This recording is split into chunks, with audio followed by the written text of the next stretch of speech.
What's going on, everybody? Welcome back to another episode of the Blowfish Breakdown, where we get the chance to know some of the future stars of the Blowfish for the 2022 summer.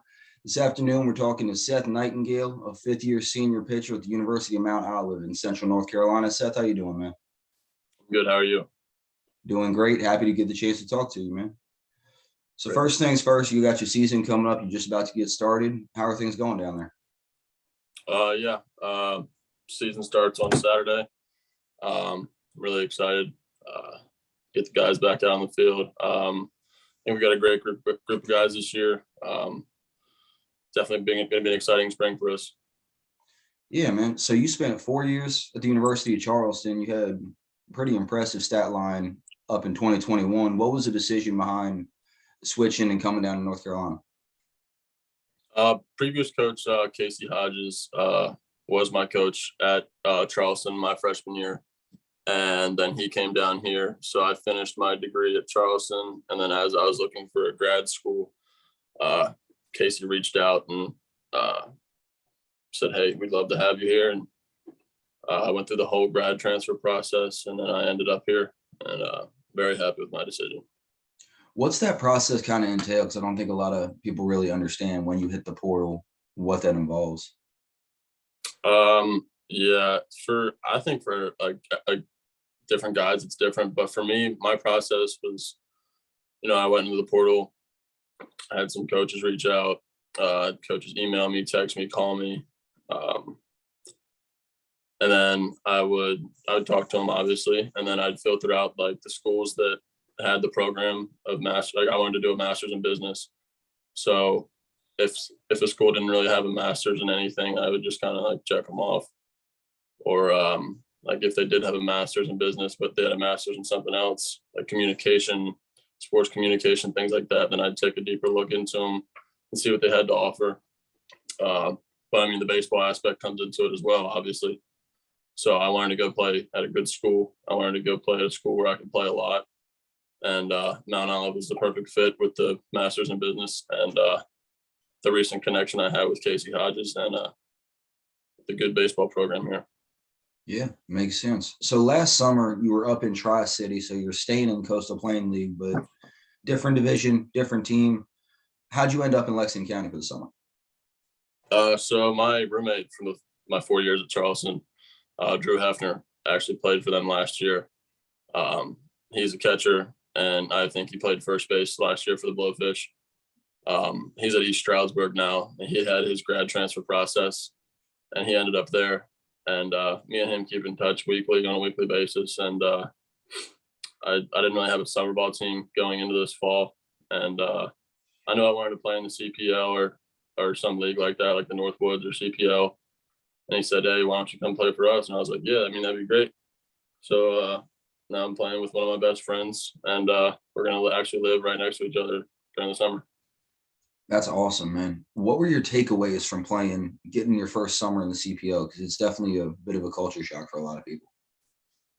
Yeah, I think definitely the biggest jump was the types of hitters you face in the CPL. Like, they're good D1 hitters. CPL is good baseball, which I knew that coming into it because I've had guys, my friends, play in the CPL before. But there's definitely a difference between playing in the MEC at Charleston and then going and facing D1 hitters in the CPL. And I think I definitely grew a lot last year as a pitcher, facing those better hitters. And I definitely learned a lot about myself and how I can use my arsenal to get guys out and how I can really be effective. Talk a little bit about that arsenal and who you are when you're on the mound, what kind of repertoire you got and stuff like that. So I'm a big vertical or horizontal guy. I throw a two-seam only. I don't even throw a four-seam. I throw a two-seam, a slider, and then a changeup.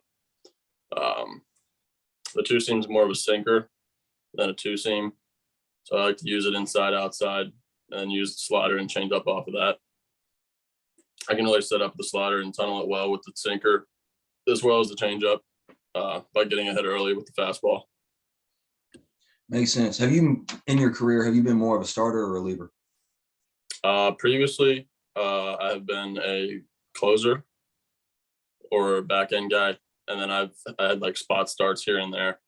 but in the CPL, I did both. So I closed a little bit, and then I had a couple starts in the CPL. But I'm not sure where Mount Olive's going to be using me this year quite yet. So makes sense. So a lot of guys in this league, they were the best player at their high school. They've been the best player all the way since Little League. They had the top recruiting services all over them and stuff like that. You've been pretty vocal about the fact that that wasn't really your path, being like the star all the way through high school. So you want to talk a little bit about kind of how that process led you and what kind of mentality that created in you? Yeah, so I went to Coward Hall College High School in Towson, Maryland. It was about a 40-minute drive every day to school. I was short. I wasn't good at anything really besides baseball, which I was pretty subpar at. And then I grew. I got a big growth spurt going into my junior year. Then I ended up being about 6'5" my junior year at 150 pounds. And I didn't really play much in high school. Through about 77, 78. And then I went to a showcase, and previous coach, Andrew Wright from Charleston, saw me throw. And he said, hey, come down and come to our camp and throw in front of our pitching coach, Casey Hodges. I said, okay. So I went down there and I threw for him. And they gave me a red shirt offer on the spot. And they were like, hey, we want you to come here. We want you to develop and take the first year off and just get in the weight room, put some weight on you, and work from there. I said, okay, that sounds great. I didn't really have any other offers at the time. They were really my only offer. So I took it. And then when I got there, I met Hunter Townsend. Hunter Townsend's a trainer at Tread now.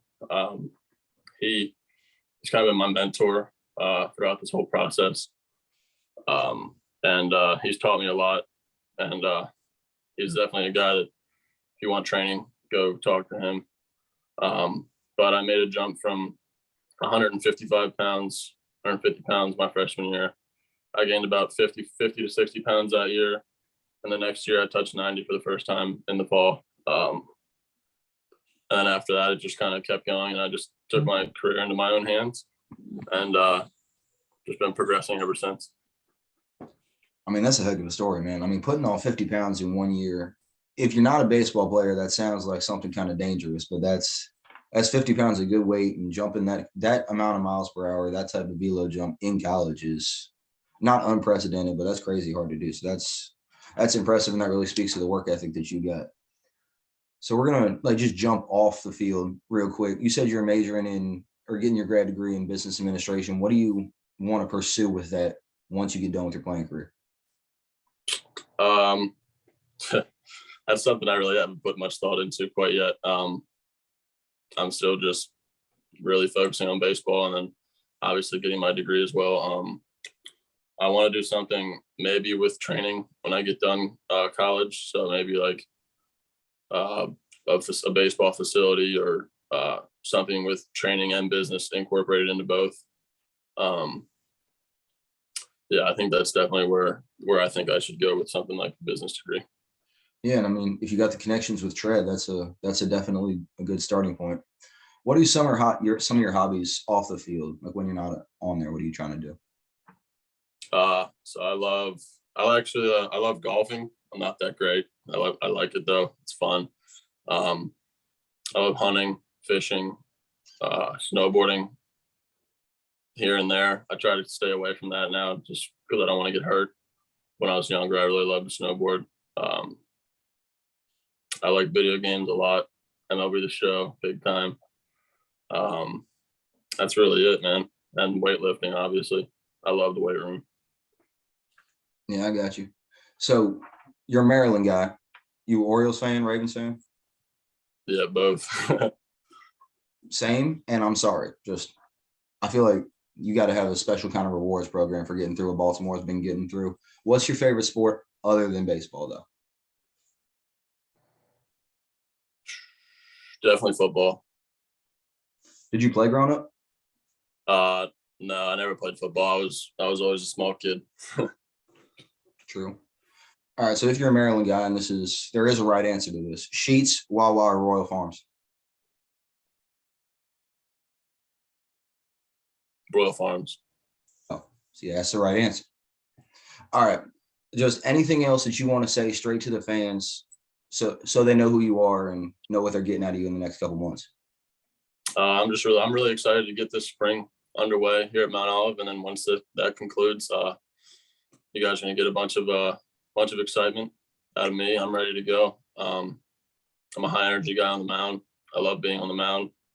I love playing baseball. I'm just really excited to get things going. That's awesome, man. We're super excited to have you down this summer. We can't wait to see what you're going to do. We really appreciate having you on today, and just thank you so much for doing this. Yeah, absolutely. Thank you. Yep. Thank you all so much for watching. We hope you tune in to the next episode and this time next week. Thank you all so much.